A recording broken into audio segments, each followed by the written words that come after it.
Hola, buen día con todas y todas los que nos están mirando en este momento. Mi nombre es Nelson Carrillo y para continuar con esta serie de entrevistas que tenemos programadas aquí en Connexos, el día de hoy, dentro del marco electoral que atraviesa nuestro país, el Perú, tenemos como invitado no un candidato ni a la presidencia de la República ni al Congreso, bueno, de la República, sino tenemos a un analista político, abogado e investigador del Instituto de Estudios Peruanos.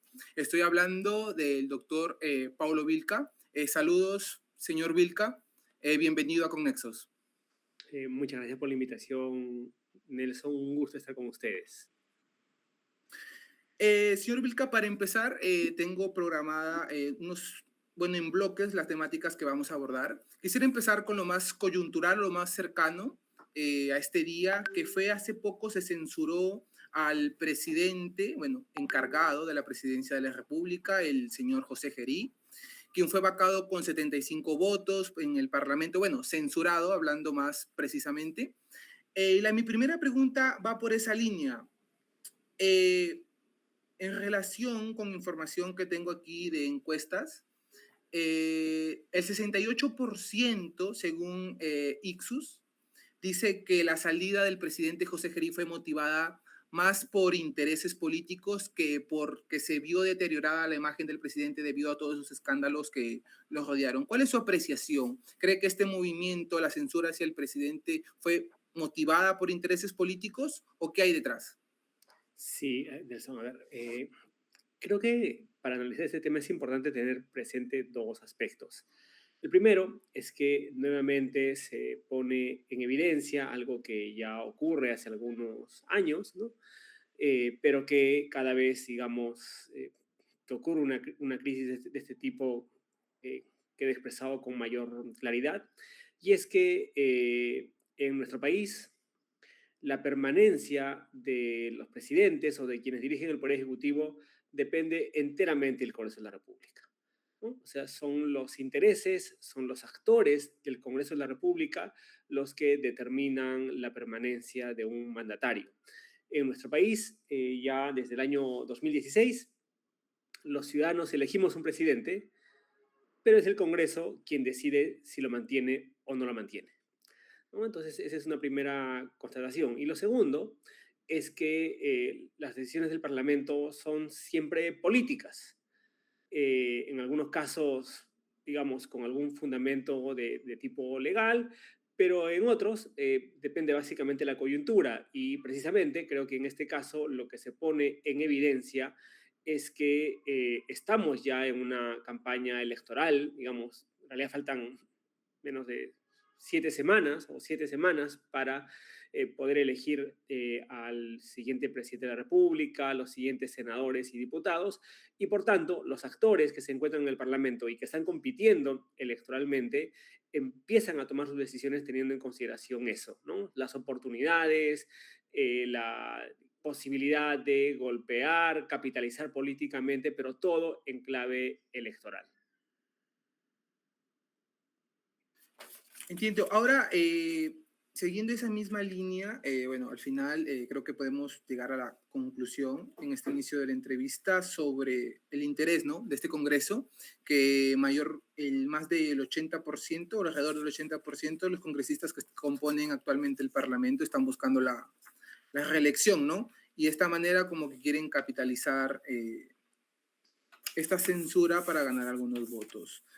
Actualmente, el nuevo presidente es José María Balcázar, congresista de Perú Libre, que también tiene serios cuestionamientos, procesos, investigaciones y, también declaraciones desafortunadas, ¿no?, sobre las niñas.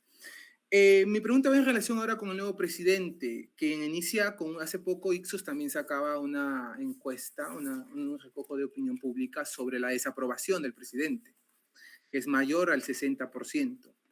¿Qué legitimidad tiene un presidente o un gobierno donde la cabeza de ese gobierno tiene tal porcentaje de desaprobación? ¿Puede ser viable que este gobierno, o usted cree que este gobierno llegue a julio, pueda terminar este quinquenio que empezó en el 2021? Sí, a ver, yo diría tres cosas al respecto. La primera es que creo que tanto José Gerí como José María Balcázar representan muy bien el perfil de actor que predomina en este Congreso, Nelson. No hay una diferencia significativa entre ambos actores. Ambos pertenecen al grupo de partidos políticos que tiene el control del Congreso. Hay que recordar que José Gerí era presidente del Parlamento como parte de una mesa directiva integrada por Somos Perú, el Fujimorismo, Perú Libre, ¿no? Y también Acción Popular, en principio, pero contando siempre con el apoyo de Alianza para el Progreso, ¿no? Esa es en buena medida la mesa directiva que se ha mantenido ya durante 3 años prácticamente en el Parlamento, ¿no? Entonces, lo que ha habido es que en cierto momento la presidencia la ocupaba José Gerí, ¿no? Que era parte de este grupo, y ahora la ocupa José María Balcázar de Perú Libre. No es un tema de izquierdas o de derechas, como se ha pretendido presentar, ¿no? Es simplemente un enroque entre los mismos actores que dirigen la mesa directiva del Parlamento. Eso en primer lugar. Lo segundo, con relación a los índices de aprobación que tú has mencionado, efectivamente, José Gerí tuvo un nivel de aprobación sustantivamente superior al que estábamos acostumbrados, pero creo que no hay que confundir aprobación con popularidad.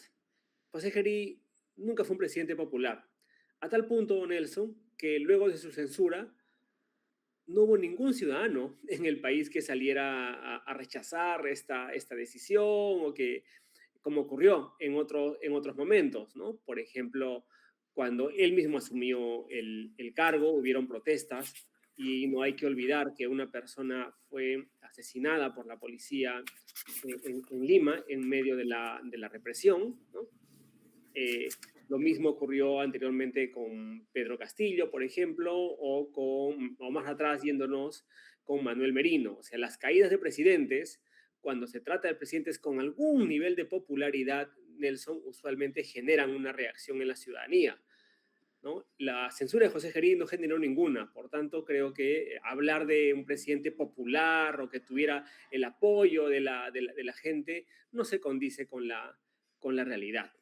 Y en tercer lugar, con relación a si un presidente como José María Balcázar puede mantenerse hasta el 28 de julio debido a que no tiene el mismo nivel de aprobación que José Gerí, hay que recordar que este Parlamento mantuvo a una presidenta como Dina Boluarte que tenía una aprobación que iba entre el 2 y el 3%, prácticamente dentro del margen de error.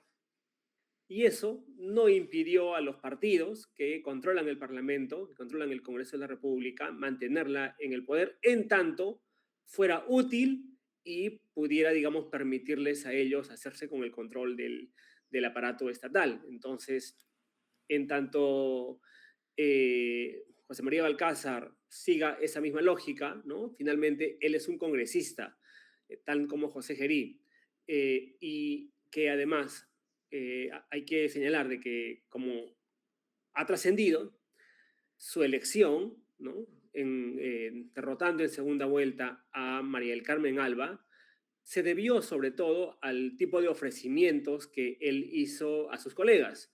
José María Balcázar ofreció de todo a todo el mundo, ¿no? Entonces, en tanto él seguramente cumpla con esos ofrecimientos, con esos compromisos, no creo que los congresistas tengan ningún reparo en mantenerlo. Pero por supuesto, nuevamente, y vuelvo acá a la primera pregunta, estamos en campaña electoral.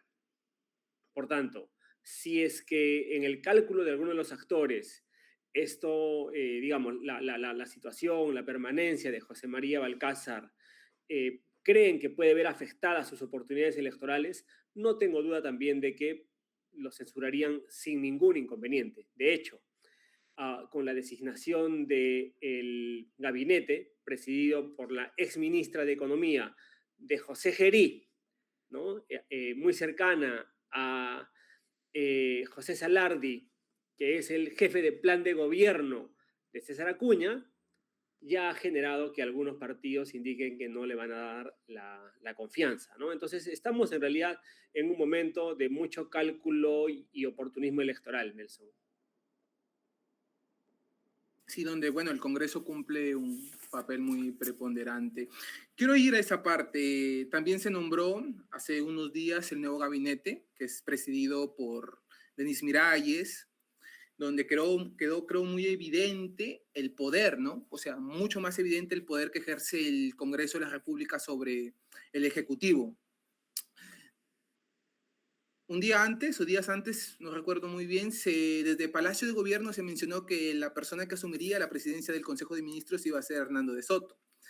Llegó el día martes, y todo cambió radicalmente, ¿no?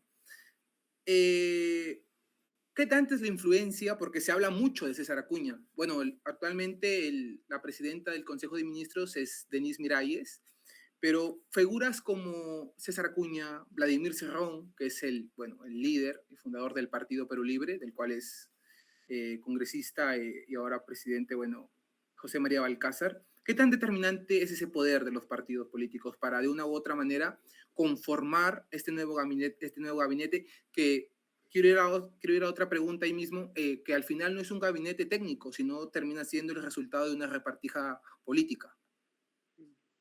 Sí, a ver, el gobierno de José María Balcázar, al igual que el de José Gerí y antes el de Dina Boluarte, responde por completo al Congreso de la República, ¿no? Los ministros, los funcionarios, ya desde hace algunos años en nuestro país, Nelson, son designados no por sus capacidades técnicas, por las propuestas o las mejoras en políticas públicas que haya que realizar, sino son designados mirando lo que el Congreso de la República espera. Entonces vienen a ser una suerte de enlaces, ¿no?, entre el Poder Ejecutivo y el Parlamento. Eso no ha cambiado. En algún momento pueden haber tenido más cercanía con algún grupo político y ahora probablemente con otro, pero hay que recordar, ¿no?, que esa es una pauta ya habitual. Y no solamente en el caso del Poder Ejecutivo, Nelson, sino también si nos ponemos a mirar, por ejemplo, la composición del Tribunal Constitucional o el nombramiento de Josué Gutiérrez como defensor del pueblo, por el propio Congreso de la República, se trata de personas que responden al Parlamento. Lo mismo ocurre ahora con el Poder Ejecutivo, ¿no? Aunque tal vez la característica particular del último gabinete es que este se encuentra plenamente alineado, o más cercanamente alineado en todo caso, con Alianza para el Progreso, que durante estos años además ha sido un partido que ha ido copando y obteniendo mayor nivel de influencia en el Poder Ejecutivo. Tal vez un buen ejemplo lo hace un colega periodista, ¿no?, Jorge Turpo, de Arequipa, que ante el anunciado viaje que hizo José María Balcázar con varios ministros para ver la situación de emergencia que vive la ciudad de Arequipa, señalaba Jorge Turpo de que tal vez lo más adecuado era que viaje César Acuña, ¿no?, porque finalmente la mayoría de ministros obedecen o se deben a, digamos, la influencia política del ex gobernador regional de la Libertad y dueño y presidente de Alianza para el Progreso. Entonces, yo diría que eso no ha cambiado. Esa es la pauta recurrente que venimos observando durante los últimos años y eso es lo que va a ocurrir hasta el 28 de julio, en tanto este Parlamento se encuentre en funciones. Sí, y en esa línea también quisiera preguntarle, bueno, creo que ya no es secreto de nadie que ahora los partidos políticos, los líderes políticos de los principales partidos políticos que hay en nuestro país, están dejando de lado la presidencia y empiezan a buscar mayormente lograr concretar una bancada en el Congreso, porque se han dado cuenta que pueden ejercer poder, gobernar desde el Parlamento. ¿Cómo ve ese panorama? ¿cree usted netamente que los líderes políticos, por Keiko Fujimori, César Acuña, saben que la presidencia está muy lejos de ellos y lo mejor es hacer campaña, pero que su figura sirva como una locomotora electoral para llevar detrás de ellos una fuerza o una bancada que de una u otra manera les permita después ejercer presión y control sobre el gobierno de turno? Sí, esa es una muy buena pregunta, Nelson, porque permite, digamos, hablar de la caracterización del nuevo sistema de gobierno que tenemos en el Perú. Usualmente nuestro país ha sido un país con un régimen presidencialista, ¿no? En el que la presidencia de la República, ¿Cree que lo digamos, sigue haciendo? sí, justamente eso iba, ¿no? Hablo en pasado, ¿no? Éramos un régimen presidencialista en donde la figura del presidente de la República, digamos, era esencial en la conducción del aparato del Estado. Eso ha ido cambiando, ¿no? Especialmente durante los últimos años, el Parlamento ha ido cobrando mayor preponderancia.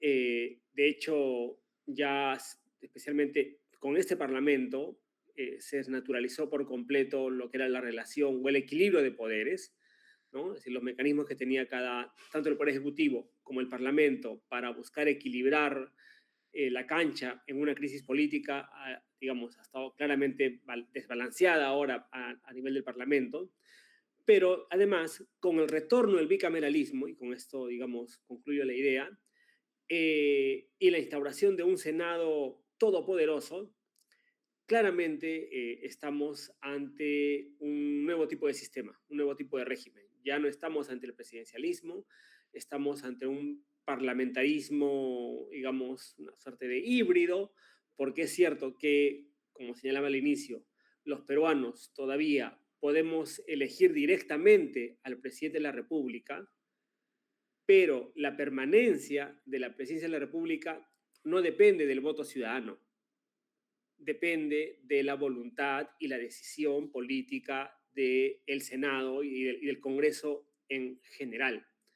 Entonces, cuando vayamos a votar este 12 de abril, Nelson, con estas reglas, con este sistema, lo más probable, ¿no?, es que la persona que sea electa digamos, no el 12 de abril, de repente en una segunda vuelta en junio, no acabe su mandato. Vamos a votar por un presidente que pueda durar algunos meses, un año o 2 años, en el mejor de los casos, e inicialmente sea reemplazada por un vicepresidente o vicepresidenta, ¿no?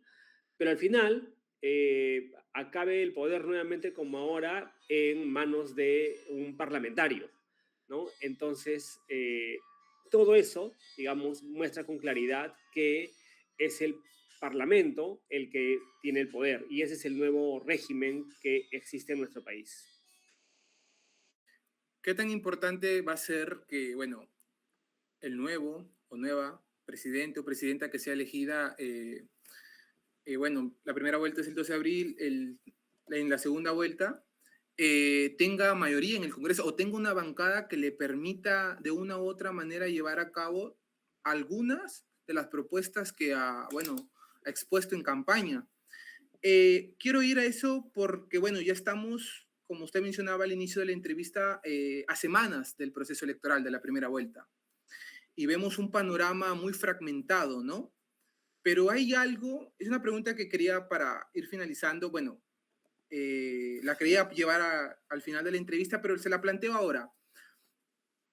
Se habla mucho de la fragmentación del voto, demasiado, ¿no? Lo que es algo que también han querido construir estos partidos, ¿no? Pero causa tristeza, la verdad, y decepción que los partidos que han llevado a cabo toda esta serie de reformas, de leyes que han deteriorado el sistema democrático e institucional del Perú, estén liderando las encuestas, sea Renovación Popular, Fuerza Popular, Alianza para el Progreso, ¿no? Pero se dice, bueno, comentan expertos que es porque la gente, bueno, reconoce el logo, pero ¿no cree que debería ser todo lo contrario? Que al reconocer el logo, la marca, el símbolo, el liderazgo, quién está detrás de ese partido, la gente debería castigar, censurar y vetar a esos partidos políticos. Sí, a ver, tienes mucha razón en lo que señalas, ¿no? Al respecto, para empezar, las tendencias electorales muestran que los peruanos, las peruanas, cuando vamos a votar, solemos castigar a nuestros gobernantes. Así ha ocurrido prácticamente con todos los presidentes que hemos tenido desde el retorno a la democracia, ¿no? Ocurrió con Alejandro Toledo, es el año, luego de dejar el gobierno en el año 2006. Ocurrió también con Alan García, lo mismo que con Ollanta Humala, ¿no? Que fueron los tres presidentes que acabaron su mandato. Sus partidos, luego de su gobierno, obtuvieron muy malos resultados electorales, ¿no? Eh, Creo que era más o menos razonable. Los ciudadanos teníamos esperanza en algunos presidentes. Al estos haber decepcionado esa esperanza, pues lo que queda a la ciudadanía es castigar electoralmente, ¿no? Desde el año 2016 la situación es un poco diferente, porque los presidentes no culminan su mandato por decisión del Parlamento de la República, ¿no? Sin embargo, también quienes ejercen la presidencia, ¿no? Por ejemplo, o quien ejerció la presidencia, en el caso del 2021, Francisco Sagasti, su partido apenas logró pasar la valla electoral, ¿no? Vamos a ver qué es lo que ocurre este año 2026. ¿Cómo es que los ciudadanos vamos a castigar a estos políticos que, como señalan las encuestas, son ampliamente rechazados? Eso en primer lugar, ¿no? La tendencia y el rechazo de la ciudadanía hacia quienes gobiernan. Ahora para todos queda claro que no gobierna José María Balcázar, como no gobernaba José Gerí, como no gobernaba Dina Boluarte, sino quienes gobernaban desde el Parlamento eran Fuerza Popular, Alianza para el Progreso, Perú Libre, Acción Popular, Somos Perú, etcétera, ¿no? Entonces ahora veremos de qué manera se castigan electoralmente o si hay un castigo a estos actores. Lo segundo es que, claro, tú señalas, sí, a pesar de que estos partidos son responsables, digamos, de la crisis política y hay un rechazo, igual la población sigue votando por ellos, ¿no? Y yo creo que eso hay que evaluarlo con un poco de detalle, ¿no? En este proceso electoral, los niveles de voto que tienen quienes encabezan las encuestas son los más bajos de las últimas décadas. El año 2011, los tres primeros que aparecían en las encuestas, tres, cuatro primeros, aglutinaban en estas fechas más del 70% de los votos, ¿no? O sea, más del 70% escogía algunos de los que estaban entre los cuatro primeros. El año 2016 eso se redujo alrededor del 60%, ¿no? El año 2021 ya estábamos en un 40-45% a estas alturas de las elecciones, ¿no? Entre quienes estaban en los primeros tres o cuatro lugares. Ahora, si sumamos los porcentajes, ya, ponle de los cuatro primeros, no, pasamos un poquito más del 25%, si no es el 25%. Es decir, de que todos estos partidos que forman parte del Congreso de la República, ¿no? Su intención de voto, Nelson, no supera el 30%. Pero la fragmentación, pero esa fragmentación también es algo, es el resultado de un sistema que ellos han construido, ¿no? Y lo han construido para eso, ¿no? Para fragmentar el voto, para dividirlo y que al final los beneficia a ellos, porque si bien ese porcentaje es bajo, pero les alcanza para pasar la valla. O sea, con esa cantidad, esos porcentajes, creo que es el 5% lo que se necesita de tanto Senado y bueno, presidencia, diputados y el Senado, pero pasan la valla con ese porcentaje, aunque es, como usted dice, niño, pequeño en comparación con otros porcentajes de otras elecciones, pero les sirve a ellos, o sea, les basta. ¿Qué lectura hace? Sí, sí, sí, no, no, tienes mucha razón, ¿no? Pero lo primero que quería, y por eso mencionaba, ¿no? Es que no es que la población los está premiando a pesar de todo, ¿no? Que era un poco la idea. O sea, oye, a pesar de que han hecho todo esto, han generado toda esta crisis y están desprestigiados, igual votamos por ellos. No, ahora se vota mucho menos por ellos, por lo menos en lo que dicen las encuestas.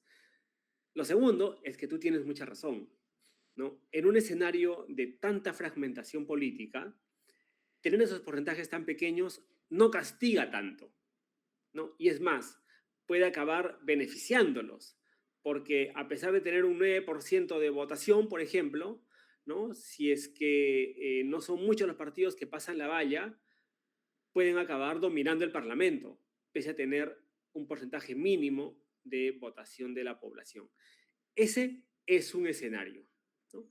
Efectivamente, un escenario es en que estos partidos no suban mucho más. Hay que recordar que Rafael López Aliaga se mantiene entre el 10 y el 12% hace más de un año, ¿no? O casi un año. Keiko Fujimori, lo mismo, no logra superar el 10% hace más de un año, y César Acuña tiene 3%, y eso se va manteniendo, y Perú Libre tiene 1% o menos inclusive, en fin, ¿no es cierto? Entonces, todo indica de que estos actores, a pesar de que se encuentran en campaña, a pesar de que tienen todo el aparato del Estado, a pesar de que disponen de recursos públicos para hacer campaña, no consiguen crecer, ¿no? Entonces, pero un escenario es el que tú dices, no consiguen crecer, ni ningún otro más consigue crecer, y eso les alcanzaría para poder beneficiarse de la fragmentación. Pero hay otros escenarios posibles. Un segundo escenario es que, por un lado, en las semanas que quedan, las tendencias puedan ir cambiando. Y seguramente, si es que hubiera alguna agrupación que empieza a crecer y alcanza entre el 15 y el 20%, esa agrupación, ¿no?, va a ser en detrimento de los otros quien se lleve también un mayor porcentaje. Es un escenario en el que podría cambiar. El año 2021, Pedro Castillo, para estas épocas, tenía alrededor del 3 o el 4%, ¿no? Y luego creció al 19%. Entonces, hay un escenario posible de esa naturaleza. Y el otro escenario también, ¿no?, es que no haya tanta fragmentación, Nelson, ¿ya? Donde más bien, algo que algunos analistas ya han mencionado, y también ciudadanos, ¿no?, es lo que se llama el voto estratégico. Usualmente, los peruanos hemos votado por el mal menor en segunda vuelta, ¿no? En primera vuelta se votaba por aquel en el que tú más o menos confías, en el que le brindas tu apoyo, pero en segunda vuelta votabas por el mal menor, ¿no? ¿Qué pasa si esa lógica pasa ahora a la primera vuelta? Donde la población ya no votará. Aquel que tiene 1%, pues es un voto perdido, ¿no? Y por tanto, más bien, eso puede llevar a adherir el voto a alguna oportunidad, a otra opción que tenga más oportunidad. Eso podría acabar dando un resultado electoral completamente diferente. Y con esto acabo. Un ejemplo. Ecuador también en sus últimos procesos electorales han sido, digamos, no a nivel peruano, pero también ha habido una fragmentación importante, ¿no? Eran muchos los partidos, 16 partidos postulando, en fin, ¿no? Y se tenía parlamentos muy fragmentados. Pero en el último proceso electoral, debido a la polarización, se acabó la fragmentación. Y fueron 2 partidos los que aglutinaron la mayor cantidad de votos, ¿no? Y eso llevó a la conformación de un parlamento diferente, ¿no? Entonces, en realidad, yo diría de que nada está dicho en estas elecciones. Hay diferentes posibilidades de resultado, pero al final va a depender de la ciudadanía, ¿no? O sea, el 12 de abril son unas elecciones más, sino es la oportunidad que tendrá la ciudadanía para, digamos, dar su veredicto sobre si es posible iniciar un proceso de cambio de la actual situación. Exactamente. Y usted mencionaba la parte de que los candidatos necesitan crecer. no solo los que están en la parte de la mitad de la tabla, los que están arriba, sino también, ni qué hablar de los que están en otros, ¿no? Todos los candidatos necesitan crecer. Ahora, en ese marco, quiero hacerle la siguiente pregunta. ¿Qué tan importantes son los debates que se desarrollarán en, bueno, en el mes de marzo y bueno, el 1 de abril? Los debates, como le vuelvo a mencionar, ¿qué tan importantes son? ¿Pueden llegar a catapultar a un candidato que se encuentra muy por debajo y también pueden terminar desmoronando el porcentaje adquirido por algunos candidatos? Se lo menciono porque, por ejemplo, los dos candidatos que lideran las encuestas se van a ver las caras en los debates, Keiko Fujimori y Rafael López Aliaga. Bueno, son debates de tres personas. En este momento no recuerdo quién era la otra persona. Ah, ya, Marisol Perestello. ¿Qué tan importantes son al final los debates? Y ahí mismo también le quiero hacer la otra pregunta. Es un debate que se va a desarrollar en 6 fechas, o sea, 2 jornadas. Es un debate, la verdad, creo que sin precedentes por la cantidad de candidatos que van a participar. Esto al final fortalece la democracia en el sentido de que la ciudadanía puede escuchar las propuestas de todos los candidatos, o al final termina también diluyendo la democracia en el sentido de que es casi muy probable, por no decir imposible, de que la ciudadanía vea todas las jornadas de todo el debate y pueda, bueno, ir adquiriendo conocimiento acerca de las propuestas que tienen los respectivos candidatos. Sí, a ver, estamos en un proceso electoral, como suele ocurrir en el país, con mucha incertidumbre. Y yo no descartaría, pero tampoco afirmaría con contundencia de que lo que ocurre en un debate puede ser definitivo para el resultado electoral, pero también podría ocurrir, ¿no? Las encuestas muestran en principio que la mayor parte de la ciudadanía de nuestro país no tiene decidido su voto, ¿no? No tiene Y ningún ahí, tipo de preferencia en particular, sí. sí, sí, perdón que lo interrumpa, ahí también quería agregarle el dato de que, bueno, hace una encuesta de Datum que salió hace poco, mencionaba que el 40% de la ciudadanía va a decidir su voto después de los debates. Agregando ese dato, le vuelvo a preguntar qué tanto es la importancia de los debates. Y también mencionando, porque al final creo que no descubro nada diciendo que no es que actualmente el Perú tenga políticos con gran capacidad de expresión, de oratoria, para que pueda comunicar de la mejor manera sus propuestas. Es el caso en específico de Rafael López Aliaga. Lidera las encuestas. Sí, sí, a ver, como tú dices, efectivamente, hay personas que van a esperar a que pasen los debates para recién decidir su voto, y un porcentaje importante de la población decide su voto en la cola del local, ¿no? Entonces, eso le da, digamos, mucha incertidumbre al resultado final que pueda ocurrir. Ahora, yo a eso le agregaría de que, dada digamos, el gran número de candidatos y por tanto el método que se ha implementado para llevar adelante un debate entre tantas personas, eh, va a acabar generando que la población no siga, ¿no? El debate en sí. Pero lo que sí creo que va a producir el debate son momentos virales, ¿no? Momentos que van a difundirse por redes sociales y que muy bien pueden acabar beneficiando o perjudicando a alguno de los candidatos. También coincido contigo en que no es que tengamos candidatos que se caractericen por tener grandes dotes de histrionismo, ¿no? Oratoria, pero ya hemos visto en otros momentos que en medio del debate algunos cometen errores y otros sacan la fuerza que tienen adentro para generar, digamos, momentos que son llamativos para la gente. Lo que sí yo creo, Nelson, es que en este tipo de debates y en estas circunstancias, lo que menos importa son las propuestas. ¿no?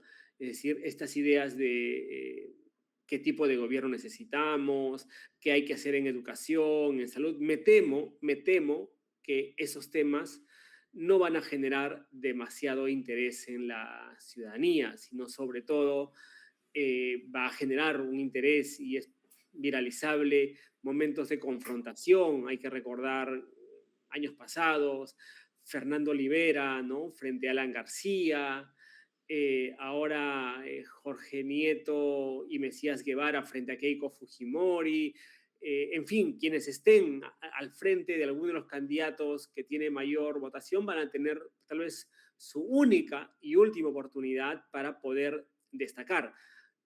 Porque, y este es el tercer punto que quiero resaltar, pese a que tenemos 36 personas compitiendo para llegar a la presidencia de la República, estas personas no se distinguen demasiado unas de otras. En una sistematización de propuestas y trayectorias que hicimos en el Instituto de Estudios Peruanos hace algunas semanas ya, una vez que se inscribieron las 36 listas de candidatos presidenciales, al observar las características más comunes, construimos una suerte de perfil del candidato promedio.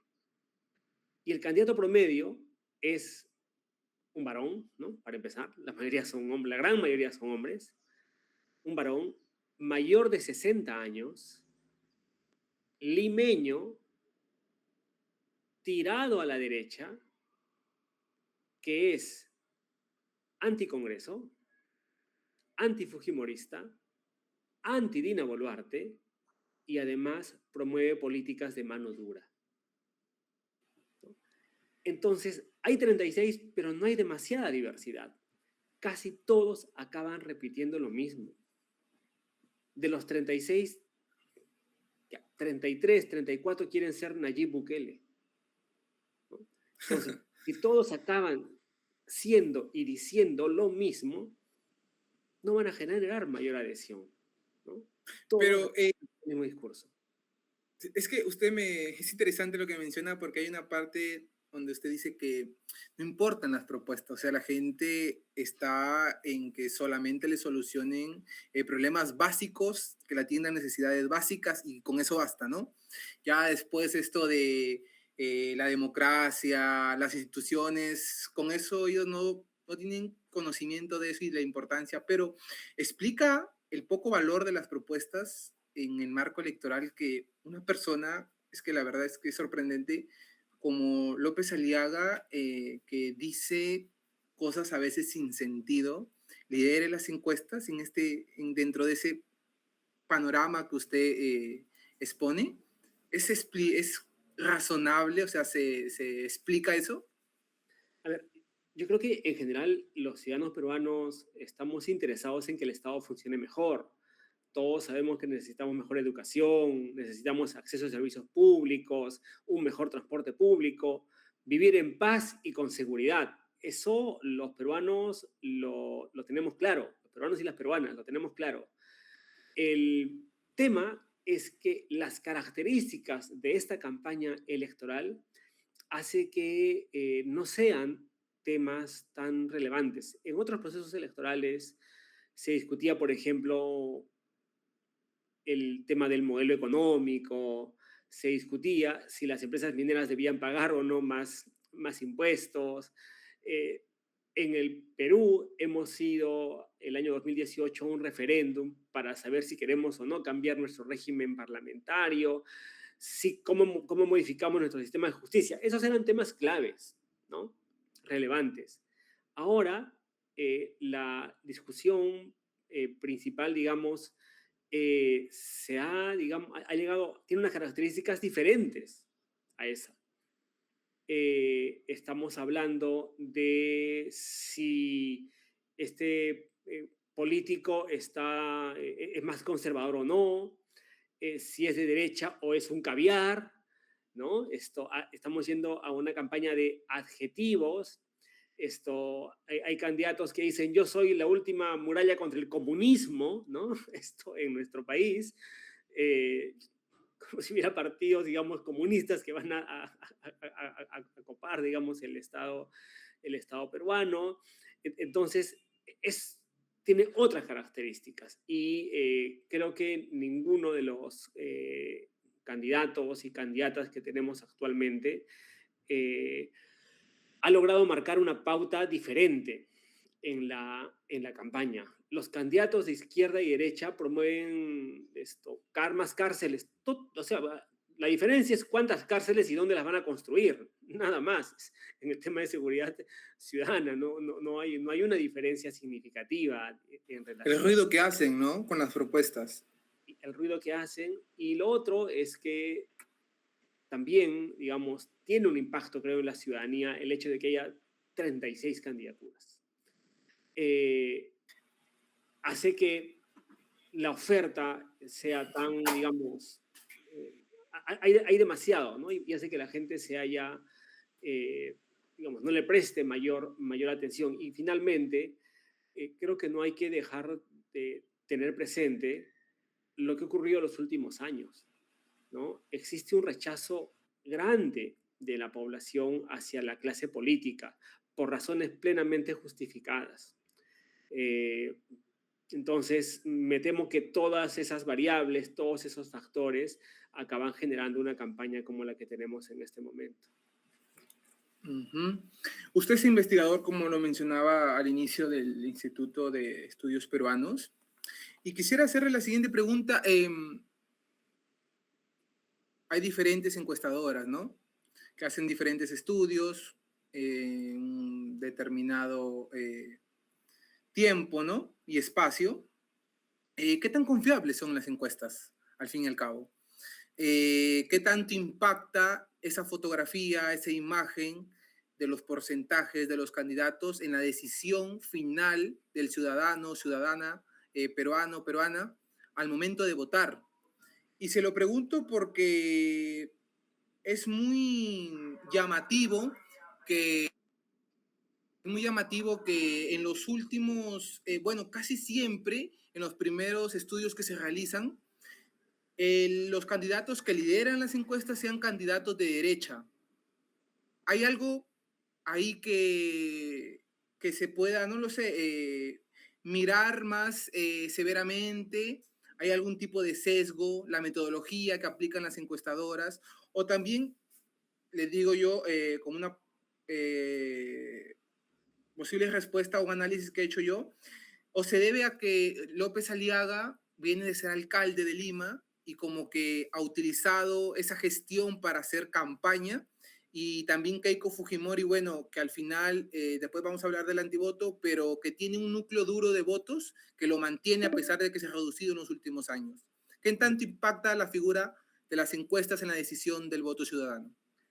Sí, a ver, sin duda las encuestadoras, las encuestas son algo relevante en los procesos electorales en nuestro país, porque de una u otra manera marcan cierta tendencia, pero sobre todo porque influyen directamente en las estrategias de los candidatos, ¿no? Eso, digamos, es indudable. Aquellos que están en los primeros lugares pueden recaudar más fondos, más recursos, ¿no? Mientras los que no aparecen disminuyen sus posibilidades de recaudación. Y solo para mencionarte un tema, entonces sí tienen un papel y un rol las encuestas. Pero tal vez, digamos, lo que hay que tener muy en cuenta es que una encuesta no es un resultado definitivo ni real, es una aproximación a lo que ocurre en cierto momento en la realidad. Usualmente las encuestas, además, señalan los márgenes de error que pueden haber, las fechas en las que han sido realizadas, los lugares en los que han sido realizados y además cuánta validez pueden tener, ¿no? Entonces, no, digamos, las encuestas son un instrumento referencial, pero no hay que tomarlas como la realidad o como que es exactamente lo que está pensando todo el país. Más aún en circunstancias como estas, Nelson, donde los porcentajes son tan bajos de los candidatos, ¿no? Que la gran mayoría de ellos está en el margen de error, del 0% y el 3-4%. O sea, puede que tengan 0% o puede que tengan 4%. Entonces, no pueden ser, digamos, ya leídas y entendidas como lo que realmente ocurre en el país, pero sí como una aproximación. En ese sentido, por ejemplo, creo que las encuestas recogen bien algo que tú has mencionado, ¿no? Y es que el principal bastión electoral de Rafael López Aliaga se encuentra en Lima, ¿no? Pero hay que recordar que el hecho de que haya un candidato más fuerte que otros en Lima no significa que sea quien va a pasar a segunda vuelta siquiera, ¿no? En las elecciones del año 2006, quien ganó en Lima fue Lourdes Flores, ¿no? El año 2021, más cerca, para no irnos tan lejos, ¿no? Quien ganó en Lima fue Hernando de Soto, ¿no? Entonces, no necesariamente quien gane en Lima tiene asegurado su pase, digamos, a la segunda vuelta, ¿no?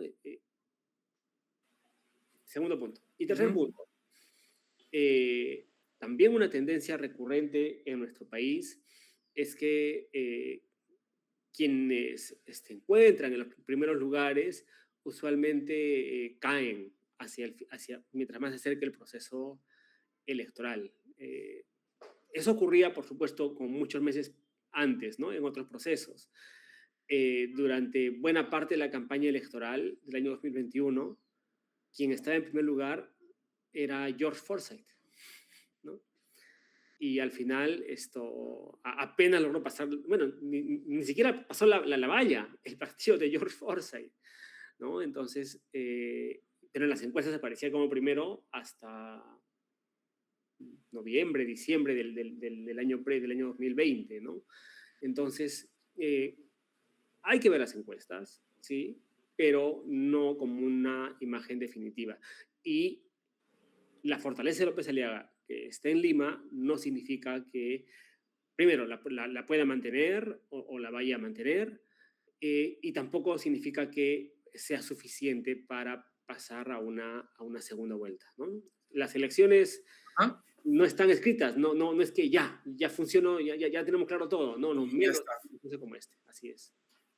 Ajá. En una reciente, bueno, informe que publicó el Instituto de Estudios Peruanos, hay una parte que habla sobre el antivoto y en donde lidera Keiko Fujimori con más del 50% del antivoto. Voy a mencionarlo. Ya después, en segundo lugar, encontramos a César Acuña con el 7.3%, Rafael López Aliaga con el 4.7%, George Forsyth con el 1.2%. Keiko Fujimori, para ser más preciso, tiene el 54% de antivoto. ¿Qué tan decisivo es el antivoto? Como mencionábamos al inicio y le planteé la pregunta, al final Keiko sabe que la presidencia está muy lejos de ella y lo que su objetivo y muchos analistas y expertos en panorama político, no en análisis político, coinciden de que al final su objetivo es ser parlamento, es conseguir una bancada que le permita seguir ejerciendo ese control, ¿no? Sobre el gobierno de turno. Pero vuelvo a la pregunta, ¿el antivoto al final qué tan decisivo termina siendo? ¿Puede un candidato de una u otra manera? Bueno, al final la pregunta es fría, ¿no? Porque es, ¿por qué candidato o candidata nunca votaría? O sea, prácticamente le cerró la puerta. Pero, ¿qué tanto influye en un candidato y dentro de las estrategias, ¿no? De un candidato poder, no sé, un poco debilitar ese antivoto. Keiko Fujimori sabe bien eso, ¿no? Perdió 3 elecciones en las que llegó a la segunda vuelta por el nivel de rechazo que generaba, ¿no? De anti que ha tenido. Probablemente sea es la política con, digamos, más antivoto que hay en nuestro país, pero no es además solo un tema de rechazo de la ciudadanía. Hace algunos meses, no muchos, en la última encuesta del poder que hace la revista Semana Económica, cuando se preguntaba, ¿no?, a los que responden esta encuesta, que usualmente son empresarios, líderes de opinión, o sea, personas que, digamos, no son la ciudadanía en general, y se preguntaba sobre qué político o política cree que debe retirarse, pues también ganaba por amplia mayoría Keiko Fujimori, ¿no? Entonces hay una suerte, es un antitransversal, ¿no? No solamente digamos, de un sector, ¿no? Sino la propia élite, vamos a decirlo así, económica y social de nuestro país, también muestra poco apego a Keiko Fujimori. Yo creo que en este momento, en nuestro país, las posiciones anti, como decimos, son, y no solo en nuestro país, en el mundo en general, digamos, son un factor determinante en las decisiones políticas y, por supuesto, en las, digamos, hechos electorales. Eh, y muy probablemente lo que ha generado eso es lo que tú indicas. Es decir, que ante la imposibilidad de partidos, no solo el fujimorismo, diría yo, ahí sí esto creo que hay que ampliar un poco la mirada, ¿no? De partidos como Alianza para el Progreso, Fuerza Popular, y también partidos como Acción Popular y Somos Perú, que, digamos, durante los últimos años han tenido una presencia importante para llegar al Parlamento, ¿no? Este se ha vuelto el espacio más importante para ellos. No es casualidad, por eso, que estos hayan sido los partidos que con más ahínco impulsaron el retorno del bicameralismo y la conformación de un sistema parlamentario. Los políticos de nuestro país que no logran superar el rechazo de la ciudadanía se han dado cuenta y por eso han construido un sistema que les permita mantener el control, mantener su presencia en el statu quo, ¿no? Desde el Congreso, ¿no? Entonces, ahora eso ya se ha consolidado, ¿no? Con las reformas constitucionales impulsadas por estos partidos. Por ese Congreso, así es. Ya para ir finalizando, doctor Vilca, le voy a pedir que bueno, son dos preguntas que no sé qué tan complejas son para usted, pero me gustaría que las respuestas sean un poquito más cortas porque ya estamos contra el tiempo. La primera pregunta es acerca de Alfonso López Chau, que es el candidato que ha registrado mayor crecimiento durante estas semanas. La encuesta que el Instituto de Estudios Peruanos ha publicado lo pone ya en el tercer lugar con el 5.3%. Tiene aún margen, bueno, obviamente tiene margen, pero ¿qué tanto más puede crecer? Creo que va a depender mucho de lo que el propio candidato y sus candidatos al Parlamento puedan realizar en los siguientes días, en verdad. Creo que en el caso de Alfonso López Chau, su principal capital político tiene que ver con ser un partido nuevo, diferente a los que se encuentran en este momento en el Parlamento. Tiene una base importante en el sur del país, debido al rol que tuvo durante las protestas y las movilizaciones en Lima del año 2023, ¿no? Así es que creo que debería, digamos, si es que pretende mantenerse en un nivel de crecimiento, explotar esas oportunidades que tiene. Sin embargo, también creo que es oportuno señalar que no es la única tendencia que está creciendo. Mi lectura de las últimas encuestas es que donde empieza a notarse cierto movimiento es justamente en estas otras opciones que no forman parte de los partidos que controlan el Parlamento, por llamarlo de alguna manera, en la encuesta del IEP, pero también en otras, se muestra cierta tendencia al crecimiento de otros actores como Johnny Lescano, también como Roberto Sánchez, ¿no? Que encarna en este proceso electoral el castillismo, esa es la bandera Y que principal. son candidatos un poco más inclinados hacia la izquierda, ¿verdad? Hacia la izquierda, bien lejano más, sí, no sé si lejano sea alguien de izquierda, pero en todo caso no representa lo que se encuentra actualmente. Pero un parte de su bastión está en el sur político. Exactamente, a eso voy, ¿no? Electoral, perdón. Que son digamos, actores que buscan aglutinar parte del voto del sur del país. Creo que se ha notado cierto crecimiento ahí. Ricardo Belmont también aparece en esa misma línea. Sí. ¿No? Así es que, pero veremos si es que alguno de estos ¿qué pasa al final? En esa ruta. Ajá. Ya para terminar, cortita, por favor. Usted mencionaba el perfil del candidato que busca el elector peruano, los peruanos. Hablaba de que sea antifujimorista, que sea hombre, que sea limeño y otras características más. Pero yo, una pregunta ya más directa para usted. ¿Qué candidato, qué tipo de presidente mejor necesita el Perú? ¿Un antisistema, un conservador o una persona que al final busque consensos para darle estabilidad y desarrollo al país? Sí, sí, solo una pequeña aclaración. Esto no es lo que el elector busca, sino es lo que la oferta, ¿no? Lo que los candidatos ofrecen en su conjunto. De esos 36, Ok. el promedio va en esa línea, ¿no? Y a mi respuesta iría justamente por eso. Creo que lo que muestra este proceso electoral es que un perfil de ese tipo no es el que quiere la población, ¿no? Creo que la mayoría de la ciudadanía tiene una mirada distinta de los políticos y a mí me parece que por lo menos hay tres características. La primera es, digamos, justamente el tema de renovación, ¿no?